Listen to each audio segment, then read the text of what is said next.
dois primeiros filhos nasceram em Governador Valadares, o terceiro que nasceu em Vitória. Então eu comecei na Vale em Governador Valadares, trabalhando numa, que eles chamam de residência, né, de manutenção da ferrovia, né. Depois, uns 3 anos que eu vim para Vitória, né. Como é que foi essa tua primeira experiência na Vale?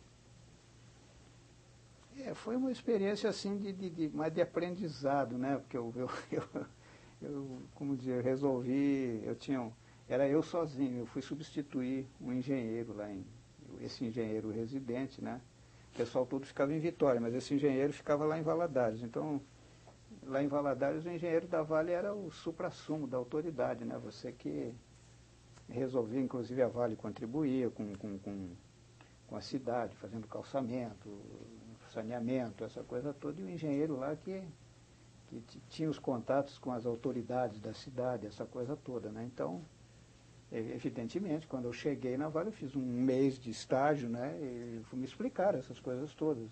Eu cheguei lá com aquele colega que eu substituí também, me deu certas dicas, mas depois eu fiquei sozinho, né? E o próprio serviço em si, que eu nunca tinha trabalhado, eu trabalhava em estrada de rodagem, nunca tinha trabalhado em estrada de ferro, não sabia nem o que era um trilho, né? Mas aí depois a gente, perguntando, né, para o pessoal prático que tinha lá, mestre de linha, essas coisas, então fui apreendendo, né? A parte administrativa, gerencial não tinha problema, porque engenheiro a gente já, né, tem essa tarefa, só a parte prática que eu fui aprendendo em loco, vamos dizer assim, e estudando, né, as coisas que eu fui aprendendo esse problema de estrada de ferro, né? E como é que era a receptividade, quer dizer, dos antigos empregados para você novo, chegando numa função nova para você? Não, era muito boa, não tinha nada ao contrário, porque era tudo pessoal de nível mais baixo, então o engenheiro era a autoridade máxima, desde que, quer dizer, você fosse um engenheiro que fizesse amizade com o pessoal, respeitando a autoridade, mas eu sempre tive essa facilidade, eu acho que eu sempre consegui ter autoridade sem desrespeitar os subordinados. Então, com essa maneira de ser, eu nunca fui desrespeitado e sempre tive autoridade, sempre em toda a Vale, inclusive com colegas, engenheiros, tudo, sempre, graças a Deus. Então, foi mais ou menos isso que aconteceu, quer dizer, o trabalho em si era bastante insano naquela época, vamos dizer assim, porque a Vale, naquela época, a meta de transporte dela era de 6 milhões de toneladas, entendeu? A meta, que era para atingir em 62, 63. Então, no ano que eu entrei, ela fez um transporte de 3 milhões e poucos de toneladas, entendeu? Ela era precária, a ferrovia, como as locomotivas eram precárias, os vagões eram precários, entendeu? Então, eu me lembro que o primeiro mês que eu fiquei em Valadares, eu acredito que eu dormi em casa uns 10 dias, tá certo? 20 dias me chamavam para atender acidente de trem que tombou, trem que descarrilou, tá certo? Quer dizer, depois que começou a reformulação toda da ferrovia, mas quando eu cheguei, tinham muitos acidentes. Era muito precária a condição da ferrovia, entendeu? Precária por causa do tempo, né? Quer dizer, naturalmente, antes da fundação da Vale era bem mais precária, né? Antes de eu ver, mas era um serviço mais vamos dizer, de campo mesmo, né? Que a gente, tecnicamente, a gente para explicar isso, né? Quem entende de ferrovia mesmo, né? Agora, eu tive uma grande felicidade, vamos dizer assim, como engenheiro, né? Vamos dizer assim, em primeiro lugar, por gostar de transporte, gostar de trabalhar em rodovia e ferrovia, né? Isso. Então, eu praticamente, na estrada de ferro Vitória-Minas, que é a ferrovia da Vale, eu praticamente vi ela sair do nada até chegar aos dias de hoje, quer dizer, sair de uma capacidade de 3 milhões de toneladas por ano até chegar hoje aos 140 milhões de toneladas, quer dizer, então vi toda essa evolução da ferrovia, toda a transformação, não só da ferrovia, como outras coisas da Vale, como a mina, o porto, né? Isso aí, para mim, em termos profissionais, quer dizer, um cara que entra na Vale hoje, ele já encontra um negócio feito, ele não vê a evolução toda que nós, eu e outros que entraram na época, tivemos a oportunidade de ver essa transformação toda, tá certo? E além disso, quando eu voltei para Vitória, alguns anos depois, eu fui ser professor da universidade, durante 30 anos eu fui professor de Estrada de Ferro. Então eu uni o que eu sabia ali na prática, eu pude transmitir um pouco para os alunos, tanto que houve uma época que a maioria dos engenheiros da Vale, que eu era um engenheiro, naquela época tinha pouco engenheiro quando eu entrei, mas depois, à medida que os engenheiros foram entrando, eu acho que uns 50%, 60% dos engenheiros tinham sido todos meus alunos. Entendeu? Quer dizer, uma turma toda aí tinha sido meu aluno, quer dizer, quando eu lecionava. Quer dizer, isso aí foi muito bom para mim, né, nessa parte. Quando você começa na Vale, qual que é a importância de governador? Era a importância do governador Valadares para a ferrovia? E como é que era essa cidade nessa época que o senhor começa a trabalhar? Né? Como é que era Como era a governador Valadares, né? E qual a importância dela para a ferrovia naquele momento? Sim, não. Valadares era uma cidade, dentro de Minas, era uma cidade relativamente nova, né? E quando eu cheguei em Valadares, ela era ainda uma cidade nova, entendeu? Quer dizer, havia muito problema de crime, segurança, essa coisa toda, né? Mas depois, com o tempo, ela se tornou, hoje eu acho que ela é a terceira ou quarta cidade de Minas Gerais, né?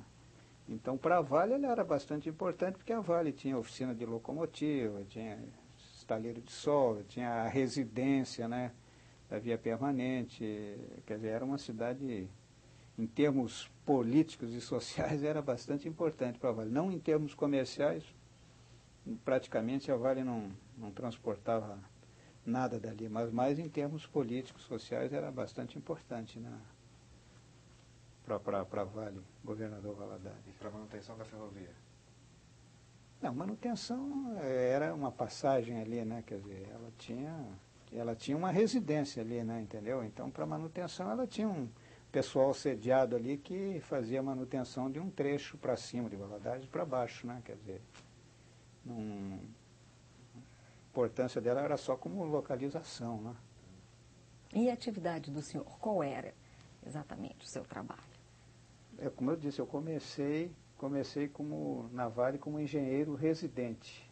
Uhum. Engenheiro residente, que era na ferrovia você tem manutenção da via permanente, manutenção de locomotiva, manutenção de vagões, você tem serviços administrativos, aquela coisa, mas essa parte de manutenção da via permanente ou linha que a gente chama, tá certo? É uma atividade. Então eu comecei como engenheiro residente, a gente chamava. Eu era responsável por um trecho de 200 quilômetros da ferrovia. Eu tinha que fazer ali naquele trecho construção, manutenção. Esse engenheiro residente que era responsável por isso. Nós tínhamos o chefe da linha, né, o chefe da via permanente, que ficava em Vitória, né?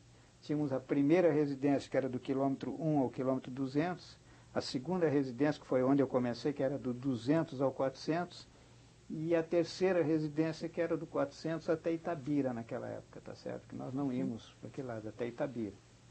Então, cada residência dessa, ela tinha um engenheiro residente, que a gente chamava naquela época, né? O engenheiro residente era responsável pelos 200 quilômetros, tá? Depois, a cada 100 quilômetros, tinha um mestre de linha, que era responsável por cada 100 quilômetros.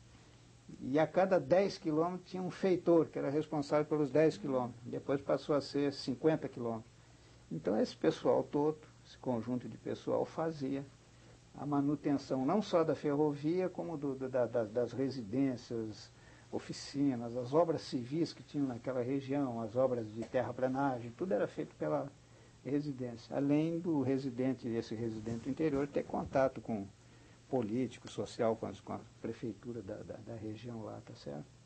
Então você, como engenheiro residente, a sua vida era viajar constantemente na linha, né, para acompanhar o serviço desse pessoal. Tal. No começo, quando cheguei lá, o negócio era mais na base era quase tudo manual, né? Depois que começou a ser mecanizado, né? Manual e E a linha, como eu disse, a ferrovia era bastante precária, depois que ela veio sendo melhorada, tá? Em termos de sinalização, duplicação? Não, naquela época não tinha nada. Não tinha nada? Não, sinalização era tudo manual. Né? Sinalização naquela época era telégrafo e tinha os telefones, né, que você tinha, não tinha nada, era só o telefone que você pegava o telefone, chamava, atendia esse telefone, se comunicava com todas as estações, entendeu?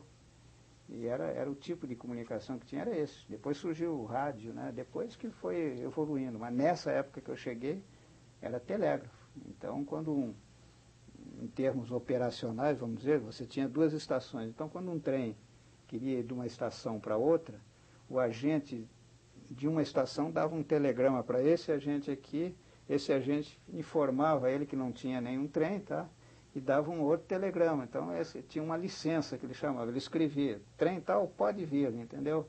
Aí, quando o trem passava, ele amarrava aquela licença num arco de madeira, né, de um cipó, um troço de vime, tá certo? E o maquinista, ou qualquer um que estivesse passando na linha, pegava aquele arco onde estava amarrada a licença. Aí ele tirava a licença, jogava o arco fora, né? Isso, e lia.